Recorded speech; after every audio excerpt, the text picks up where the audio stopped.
അങ്ങനെയല്ല, എൻ്റെ പ്രീവിയസ് ഫിലിംസിൽ ഇതേപോലത്തെ ചെറിയ ചെറിയ അറ്റംപ്റ്റുകളുണ്ട്. അപ്പോൾ അത് ആൾക്കാർ അക്സെപ്റ്റ് ചെയ്ത് വന്നിട്ട് എനിക്ക് തോന്നുന്നു അതിൻ്റെ ഒരു കോൺഫിഡൻസ് ആയിരിക്കും. അങ്ങനത്തെ ഒരു സാധനം ചെയ്താൽ അത് വർക്ക് ആവുമായിരിക്കും, ഓഡിയൻസിന് ഇഷ്ടപ്പെടുമെന്നൊക്കെ തോന്നുന്നത്.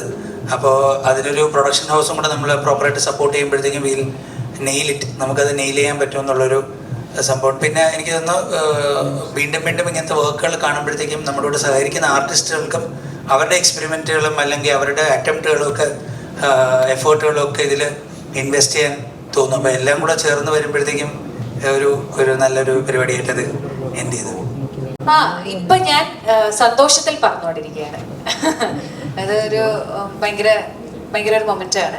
ആൻഡ് ഞാൻ പറഞ്ഞതുപോലെ ഇതെല്ലാം ഒരു സിനിമയ്ക്ക് വേണ്ടി നമ്മളൊരു കാര്യം ചെയ്യുമ്പം ആ സിനിമയാണ് അതിനു വേണ്ടി സംസാരിക്കേണ്ടതെന്ന് ഞാൻ വിശ്വസിക്കുന്നു. ആ സിനിമ സംസാരിക്കുന്നുണ്ട്. സിനിമ പ്രേക്ഷകർ സ്വീകരിക്കുന്നതിലും ഓരോരുത്തരുടെ എഫേർട്സും എടുത്തു പറയുന്നത്. ഇപ്പം സിനിമയുടെ റിവ്യൂസ് വരുമ്പോഴും പലരും പറയുമ്പം പൊതുവെ എല്ലാവരും ഒന്നോ രണ്ടോ കാര്യങ്ങൾ പറഞ്ഞു പോകുമല്ലോ. ഇവിടെ എടുത്ത് കോസ്റ്റ്യൂമിൻ്റെ കാര്യമാണെങ്കിൽ മേക്കപ്പ്, VFX, ആർട്ട്, സിനിമാറ്റോഗ്രഫി, ഓരോരുത്തരുടെ പെർഫോമൻസസ് ഓരോന്നും എടുത്ത് പറയുമ്പോൾ പേഴ്സണലി ഭയങ്കര സന്തോഷമുണ്ട്. കാരണം ഇവരുടെ ഈ ഹാർഡ് വർക്ക് നമ്മൾ നേരിട്ട് കണ്ടതാണല്ലോ. ഇതുപോലത്തെ ഒരു സിനിമ, ഈ ജോണറിൽ വരുന്നൊരു സിനിമ മലയാളത്തിൽ നമ്മളുടെ ബഡ്ജറ്റ് എല്ലാം വെച്ച് നമുക്ക് എക്സിക്യൂട്ട് ചെയ്യാന്ന് പറഞ്ഞാൽ അത്ര എളുപ്പമുള്ളൊരു കാര്യമല്ല. അപ്പം അത് എക്സിക്യൂട്ട് ചെയ്യാൻ വേണ്ടിയിട്ട് രാവും പകലും കഷ്ടപ്പെട്ട ഒരുപാട് പേരുണ്ട്. അപ്പം അവരുടെയൊക്കെ ഡിപ്പാർട്ട്മെന്റ്സിനെ എടുത്ത് പറയുമ്പോൾ ഭയങ്കര സന്തോഷം. ഭയങ്കര ആഗ്രഹം ഉണ്ടായിരുന്നു, പക്ഷെ ഒന്നും വന്നില്ല എനിക്ക്. അങ്ങനെയല്ല ഞാൻ പറയുന്നത്, എല്ലാം കളങ്കാവലിന് മുന്നേ എൻ്റെ അവസാനത്തെ റിലീസ് മധുര മനോരമമാണ്. എത്ര ഗ്യാപ്പായി. അപ്പം ഞാനിങ്ങനെ നല്ലത് വന്നാൽ ചെയ്യാം, അല്ലെങ്കിൽ ഇങ്ങനെ വെയിറ്റ് ചെയ്തിരിക്കാം. പട്ടിണിയാണെങ്കിൽ നമുക്കിങ്ങനെ വെയിറ്റ് ചെയ്യാം എന്നുള്ളൊരു സീനിലായിരുന്നു. എന്തോ കറക്റ്റ് ആ ഒരു സമയത്ത് കൃഷാന്തിൻ്റെ കോള് വന്ന് കൃഷാന്ത് വന്ന് ഇത് പറഞ്ഞ മൊമെന്റിൽ തന്നെ ഞാൻ ഭയങ്കര എക്സൈറ്റഡ് ആയിരുന്നു. ഇതെങ്ങനെ എക്സിക്യൂട്ട് ചെയ്യാൻ പറ്റും, ഇത് എന്നെ കൊണ്ട് ചെയ്യാൻ പറ്റുമോ ഇല്ലയോ എന്നൊക്കെ ഉള്ളത് പിന്നെയുള്ള കാര്യം. അത് കേട്ടപ്പെടുമ്പോൾ ഇങ്ങനൊരു തോട്ടിന്റെ ഭാഗമായിട്ട് ഇപ്പൊ കൃഷാന്ത് വേണേ എന്നെ AD ആയിട്ട് വിളിച്ചിരുന്നത് അതിന് വേണ്ടി ഞാൻ പോയേനെ. അഭിനയിക്കാനല്ല രക്ഷ, ഡയറക്ഷൻ ഡിപ്പാർട്ട്മെന്റിൽ വരുന്നത് വെച്ചിട്ട് ഞാൻ പോയേനെ. കാരണം ഇങ്ങനത്തെ സിനിമയുടെ ഭാഗം എങ്ങനെയെങ്കിലും ആവാൻ സാധിക്കുക എന്നാണ് ഞങ്ങൾ എല്ലാവരും ആഗ്രഹിച്ചത്. അപ്പൊ അതിന്റെ കൂടെ ഫ്രീഡ എന്ന് പറയുന്ന പോലത്തെ ഒരു ക്യാരക്ടർ കിട്ടിയത് ചെറിയ ടോപ്പ് ഓഫ് ദ കേക്കാണ്. അത്രയും അതെ, ലോട്ടറി. സാറേ ഇതിലെ ആറാട്ടണ്ണനൊരു റെഫറൻസ് ഉണ്ട്. അപ്പൊ സാറ് ആറാട്ടനായിട്ട് സംസാരിച്ചിട്ടുണ്ട്? അല്ല, അത് ആറാട്ടണ്ണൻ മാത്രമല്ല, അത് ആ ഒരു ജോണറിൽ പെടുന്ന നമ്മുടെ ഇക്കോസിസ്റ്റത്തിൽ വരുന്ന ഫാനുകളെ എല്ലാവരെയും റെപ്രസെന്റ് ചെയ്യുന്നതാണ്. അത് നിങ്ങൾക്ക് ആറാട്ടണ്ണനായിട്ട് തോന്നിയത് ഭയങ്കര അത് ഒരുപാട് പേരുണ്ട്. ആറാട്ടണ്ണൻ ദിവ്യയെ വിളിച്ചു സംസാരിച്ചു, പുള്ളിക്ക് സിനിമ ഇഷ്ടപ്പെട്ടു എന്നാണ് പറഞ്ഞത്. ആൻഡ് ആ സോങ് ഇറങ്ങിയപ്പോഴത്തേക്കും one of the people who really spoke, ഭയങ്കര വയസ്സായിട്ട് സ്പീക്ക് ചെയ്ത ഒരാളാണ് ആറാട്ടണ്ണൻ. അയാളുടെ ഒരു വീഡിയോ ഒക്കെ ഉണ്ട്. അപ്പം നമ്മൾ ഭയങ്കര സർപ്രൈസിങ് ആണത്. നമ്മൾ ഒരു രീതിയിൽ വിചാരിക്കുന്ന ആൾക്കാർ വേറൊരു രീതിയിൽ അതിനെ റിയാക്ട് ചെയ്യും. നമ്മൾ വേറൊരു രീതിയിൽ വിചാരിക്കുന്ന ആൾക്കാർ എന്താണ് നിനക്ക് തുണി എടുത്തൂടെ എന്ന് ചോദിക്കുകയും ചെയ്യുന്നത് ഭയങ്കര സർപ്രൈസിങ് ആണ്. പുള്ളി വിളിച്ചത് എന്താ പറഞ്ഞു? അതാണ് ഇവിടുത്തെ അല്ല, ഒരു നല്ല റിവ്യൂ ആയിരിക്കുമല്ലോ പറഞ്ഞത്. അതെ, ഇഷ്ടപ്പെട്ടു എന്ന് പറഞ്ഞു. കഴിഞ്ഞ വുമൻസ് ഡേക്ക് വിളിച്ചിട്ടുണ്ടായിരുന്നു. ശരി.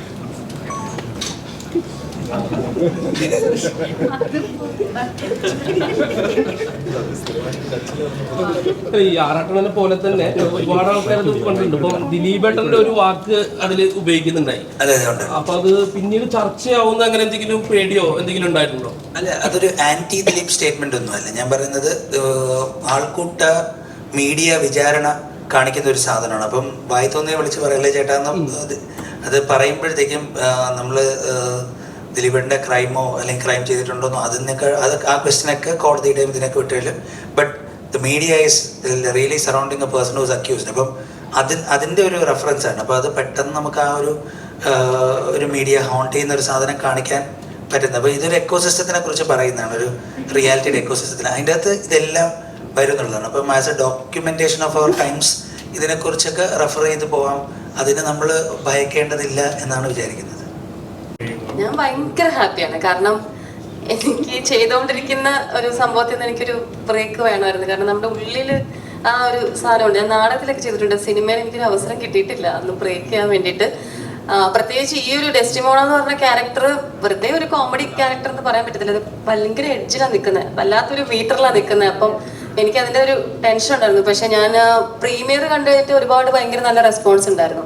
പക്ഷെ അപ്പോഴും ഞാൻ വിചാരിച്ചു ഓക്കെ FDFSന് എന്താണ് ഇത് കോമൺ ഓഡിയൻസിൽ നിന്ന് എന്താണ് കിട്ടുന്നതെന്ന് ഞാൻ വെയിറ്റിംഗ് ആയിരുന്നു. പക്ഷെ ഇന്ന് എനിക്ക് ഒരുപാട് പേഴ്സണൽ മെസ്സേജസും പടം കണ്ടു കഴിഞ്ഞിട്ടാണെങ്കിലും ഒരുപാട് അപ്രീസിയേഷൻ കിട്ടി. എനിക്ക് മാത്രമല്ല ഇതിൽ അഭിനയിച്ചിരിക്കുന്ന നിരഞ്ജനും വിഷ്ണു അഗസ്ത്യ, രജിഷ, ആൻഡ് എല്ലാവർക്കും പെർഫോമൻസിന് ഒരു സ്പെഷ്യൽ ക്രെഡിറ്റ്സ് കിട്ടിയിട്ടുണ്ട്. ഭയങ്കര ഹാപ്പിയാണ്. And I'm so grateful to Krishand. അത് നമ്മളായിട്ട് തന്നെ തീരുമാനിക്കണം. ഞാൻ അതാ പറയുന്നത്. ഇപ്പം നമ്മൾ ചില സിറ്റുവേഷനിൽ എനിക്ക് തോന്നാം നമ്മൾ എപ്പോഴും എല്ലാവരും ഇങ്ങനെ പഴിചാരിക്കൊണ്ടിരിക്കുവാണല്ലോ. അത് ഗവൺമെന്റ് ചെയ്തില്ല, ഇത് അവർ ചെയ്തില്ല, ഇത് ഇവർ ചെയ്തില്ല. എപ്പോഴും ഒരു തേർഡ് പേഴ്സണിലോട്ട് ഈ ബ്ലെയിം ഇടാൻ നമുക്കൊരു ടെൻഡൻസി ഉണ്ട് മനുഷ്യർക്കെന്ന് എനിക്ക് തോന്നുന്നു. നമ്മളായിട്ട് എന്താ ചെയ്യുന്നത്? ഇപ്പം നമ്മളൊന്നുമില്ല, റോഡിൽ കൂടെ പോകുമ്പോൾ എന്തോരം പേര് വേസ്റ്റ് ചുമ്മാ എടുത്ത് കളയുന്നത്. ഇതൊക്കെ ഞാൻ പറഞ്ഞ ഒരു ബേസിക് നമുക്കായിട്ടൊരു മാറ്റം വരുന്നുണ്ട്. അപ്പം ഞാൻ ചെയ്യുന്ന എൻ്റെ ജോലി ഇതാണെങ്കിൽ, അഭിനയമാണെങ്കിൽ ഇതിൽ ഞാൻ എന്തൊക്കെ എത്തിക്സ് എനിക്ക് ഫോളോ ചെയ്യണം, മീഡിയ ആണ് എന്തൊക്കെ ഫോളോ ചെയ്യും. അപ്പോൾ അത് നമ്മളായിട്ട് തന്നെ കണ്ടുപിടിക്കണം. അതിന് അല്ലാതെ നമുക്കൊരു ഗൈഡ് ലൈൻസ് ഒന്നും കൊണ്ടുവരാൻ ബുദ്ധിമുട്ടായിരിക്കും എന്ന് എനിക്ക് തോന്നുന്നു. സമയത്ത് ഭയങ്കര ഞെട്ടി അത്. അപ്പം അത് പിന്നെ ആ ഒരു എന്താ ബഡ്ജറ്റിലും ആ ഒരു നമ്മുടെ ഒരു ഇതിൽ നമുക്കുണ്ടാവുന്ന വാരിയസിലൊക്കെ ഇത് ഷൂട്ട് ചെയ്യാൻ പറ്റുന്ന ഒരു ഡയറക്ടറാണ്. അപ്പം എനിക്ക് അറിയായിരുന്നു ഇത് ഇങ്ങനെയൊക്കെ എത്തിച്ചേരുന്നുള്ളത് 100%. അപ്പം പടം ഇത് അങ്ങനെയല്ല, നിരഞ്ജൻ ഞാനിങ്ങനെ കോൺസ്റ്റന്റ് ടച്ചിൽ നിൽക്കുന്ന ആൾക്കാരാണ്. അപ്പം ഏതോ ഒരു സമയത്ത് വേറെ ഏതോ കാര്യത്തിന് വേണ്ടി വിളിച്ചപ്പം നിരഞ്ജൻ ഇങ്ങനെ IFFKയിലുണ്ട്. ആ സമയത്ത് ഒരാളെ കിട്ടിയിട്ടുണ്ട്, ഞാൻ ചാക്കിലിട്ട് പിടിക്കാൻ പോവാ അത് എൻ്റെ അടുത്ത് പറഞ്ഞപ്പോൾ ഞാൻ ആരാ ഇവിടെ ഇങ്ങനെ ആവാസ വ്യൂഹം എന്നൊക്കെ പറഞ്ഞ സിനിമ ചെയ്ത കൃഷാന്ത് എന്ന് പറഞ്ഞ ഒരു ഭയങ്കര കിടിലൻ ഒരു ഡയറക്ടറെ കിട്ടിയിട്ടുണ്ട്. പുള്ളി ഭയങ്കര ഇന്റലക്ച്വൽ, പകുതി പറയുന്നത് നമുക്ക് മനസ്സിലാവില്ല. പക്ഷെ ഞാനിത് എങ്ങനെയും ചാക്കിലിട്ട് പിടിക്കും എന്ന് പറഞ്ഞിട്ട് 4.5 സംഘം ചെയ്യാൻ പോയി. 4 സംഘം ചെയ്യാൻ പോയടുത്തുനിന്ന് പ്രൊഡ്യൂസർ ഞാൻ ആവാം അടുത്ത സിനിമയുടെ എന്നൊക്കെ പറഞ്ഞിങ്ങനെ എങ്ങനെ അപ്പോഴും കൃഷ്ണ പ്രൊഡ്യൂസർ ഒന്നും ആയിട്ട് കാര്യമില്ല, ടാലന്റ് ഉണ്ടായിട്ടേ കാര്യമുള്ളൂ എന്ന് പറഞ്ഞപ്പോഴത്തേക്ക് ഈ നിരഞ്ജന് ഭയങ്കര സെൻസ് ഓഫ് ഹ്യൂമർ ആണ്. ഒരു 10ൽ 7 എണ്ണം എന്തായാലും ഫലിക്കും, 9 എണ്ണം എന്തായാലും ഫലിക്കും. അപ്പം ഈ ചാക്കിലിട്ട് പിടിക്കുന്നതിന്റെ ഭാഗമായിട്ട് 4 സംഘത്തിന്റെ ഷൂട്ടിങ്ങിന്റെ സമയത്ത് 100 എണ്ണൊക്കെ ഇങ്ങനെ ഇടാൻ തുടങ്ങി. അപ്പം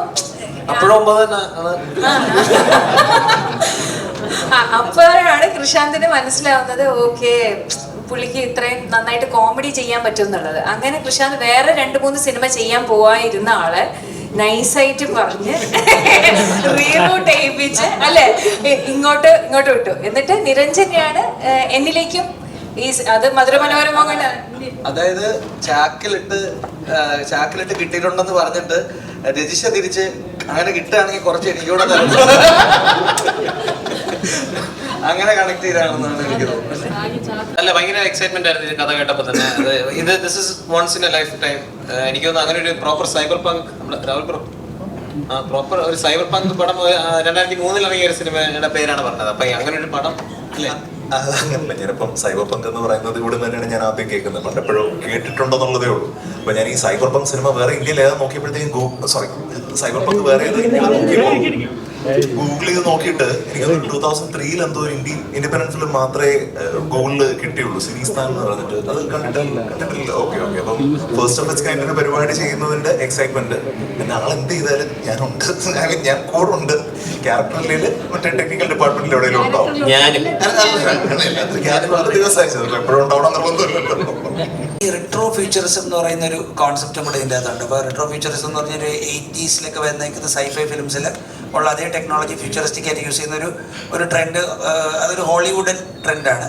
അപ്പം നമ്മുടെ റിട്രോ ഫ്യൂച്ചറിസം എന്ന് പറഞ്ഞു കഴിഞ്ഞാൽ നമ്മുടെ ബൊളേറോയും സുമോയും ഒക്കെ പറക്കുന്നതും പഴയ ആംബുലൻസുകളും അങ്ങനെയുള്ള അതുപോലെ തന്നെ ഇപ്പോൾ വാട്ടർ കൂളറൊക്കെ നമ്മൾ കണ്ടു കഴിഞ്ഞാൽ നമ്മുടെ വീട്ടിലിരിക്കുന്ന വാട്ടർ കൂളർ സ്ക്വയറായി സർക്കിൾ ആയിക്കൊണ്ടിരിക്കുകയാണ് നമ്മുടെ വീട്ടിൽ. അപ്പം അതൊരു ആപ്പിളിൻ്റെയൊക്കെ ഡിസൈൻ ഐഡിയ ആണ് നമ്മുടെ വീട്ടിലൊക്കെ എല്ലാ ഡിസൈൻ സാധനങ്ങളും ഫോളോ ചെയ്തത്. പക്ഷേ റെട്രോ ഫീച്ചേഴ്സ് ആണെങ്കിൽ എല്ലാം സ്ക്വയറുകളാണ്, ബോക്സ് ഒക്കെയാണ്. എന്ന് വെച്ചാൽ അഴുക്ക് ഡിസൈനാണ്.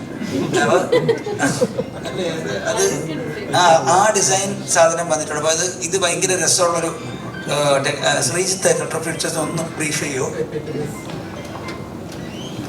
ഇത് നമ്മുടെ പണ്ടത്തെ CRT TV-യിലൊക്കെ ടച്ച് സ്ക്രീനൊക്കെ വന്നാൽ എങ്ങനെ ഇരിക്കും, ആ ഒരു ഐറ്റമാണ് റെട്രോ ഫ്യൂച്ചറിസം കൊണ്ട് ഉദ്ദേശിക്കുന്നത്. അപ്പോൾ ആ ഒരു കൺസെപ്റ്റ് നമ്മൾ ഇതിലോട്ടും ഡയറക്റ്റായിട്ട് കൊണ്ടുവരാനായിട്ട് മാക്സിമം ശ്രമിച്ചിട്ടുണ്ട്. അത് നോർമലി ഒരു സ്കാനർ ആണെങ്കിൽ അതിലൊരു മഞ്ഞ ലേസറും കൂടെ അടിച്ചു വിടും, ആ ഒരു സെറ്റപ്പ്. അത് മാക്സിമം വർക്കൗട്ട് എല്ലാവർക്കും ആയിട്ടുണ്ടെന്നാണ് വിശ്വാസം. അപ്പോൾ നമ്മൾ ക്യാമറാസ് നോക്കുമ്പോഴത്തേക്ക് ഈ കൈ ഇങ്ങനെ പിടിച്ചുകൊണ്ട് നിൽക്കുന്ന ക്യാമറാസ് ഒന്നും ഐഡിയലി നമ്മുടെ ഒരു ഡെവലപ്മെന്റ് അനുസരിച്ച് ഫ്യൂച്ചറിൽ കാണത്തില്ല. ദേ വോണ്ട് ബി ക്യാമറാസ്. നമുക്ക് എവിടെ നിന്നും ഇങ്ങനെ കൈവച്ച് വരച്ചെടുക്കാൻ പറ്റും, ജനറേറ്റഡ് ഇമേജസ് ആയിരിക്കും. പക്ഷെ നമുക്ക് ഈ പഴയ ക്യാമറ പിടിച്ചുകൊണ്ട് നിൽക്കുന്ന പോലത്തെ സൂപ്പർ ഹൈറ്റ് അങ്ങനെയൊക്കെയുള്ള ക്യാമറാസ് ഒക്കെ ഡിസൈൻ ചെയ്ത്, അപ്പോൾ കുറച്ചൊരു റിട്രോ സാധനം കൂടെ ഇടയ്ക്ക് വരും. ഈ കേബിൾസ് ഒക്കെ വെച്ചേക്കുന്നതൊക്കെ ഇല്ലേ, RCA കേബിൾസ് ഒന്നും ഇപ്പോഴത്തെ ഡിവൈസസിലൊന്നും വെക്കില്ല. അപ്പോൾ അത് ദാരിദ്ര്യമല്ല, അത് ഒരു റെട്രോ ഫീച്ചറിസത്തിന്റെ ഭാഗമാണ്. അതൊരു കോൺസെപ്റ്റാണ്. അങ്ങനെ അപ്പോൾ അതാണ് ഇപ്പോൾ ഓരോക്കെ വന്നിരിക്കുന്നത്. ഞാനൊന്നും ചെയ്തില്ല, മുടി വെട്ടി ഒരു സൈഡ് ഷേവ് ചെയ്ത് തന്നു. കൃഷാന്ത് കണ്ടപ്പോൾ തന്നെ പറഞ്ഞു, ആദ്യം തന്നെ പറഞ്ഞു ഇതാണ് ലുക്ക് എന്ന്. ഐ വാസ് വെരി എക്സൈറ്റഡ് പടത്തിന് വേണ്ടി അങ്ങനെയൊക്കെ ചെയ്യാൻ പറ്റുന്നത് തന്നെ. പിന്നെ Krishand, I am a fan of Krishand's films. അപ്പം അതിലൊരു ഭാഗമാകാൻ പറ്റിയത് തന്നെ വലിയ കാര്യം. വിത്ത് ഇങ്ങനെ ഒരു ഭയങ്കര interesting cast, interesting story. So it was fun. പക്ഷെ അത് പറയുന്നത് നമ്മൾ ചെയ്യുന്നു. ഇത് ഐ തിങ്ക് നിരഞ്ജൻ്റെ കൂടെ എനിക്ക് കുറച്ചും കൂടെ ചെയ്യാണ്ട് നിരഞ്ജനോടാണ്. ആൻഡ് ഹീ വെറുതെ അങ്ങോട്ട് റിയാക്ട് ചെയ്ത് കൊടുത്താൽ മതി, പുള്ളിക്കാരൻ ചെയ്തോളൂ. അപ്പം യെസ്, താങ്ക്സ് നിരഞ്ജ്. ഹ്യൂമൻസ് ആണ് അവർ. എനിക്ക് ഇഷ്ടമാണ് സ്ലാങ്ങിൽ ഇങ്ങനെ ട്രൈ ചെയ്യാൻ വേണ്ടി ഡിഫറെന്റ് സ്ലാങ്സ്. പണ്ട് തൊട്ട് സിനിമയിൽ വരുന്നതിന് മുമ്പേ ഞാൻ ഇങ്ങനെ ചുമ്മാ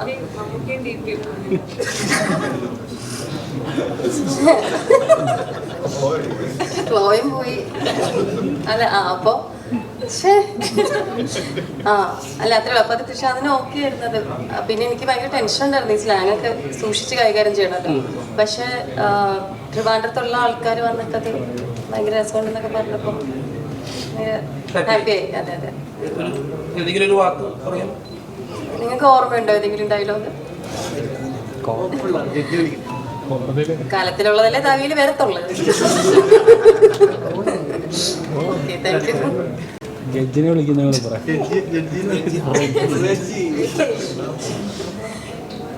എന്തോന്ന് റേജ് ചെയ്ത് എന്താ പോണോ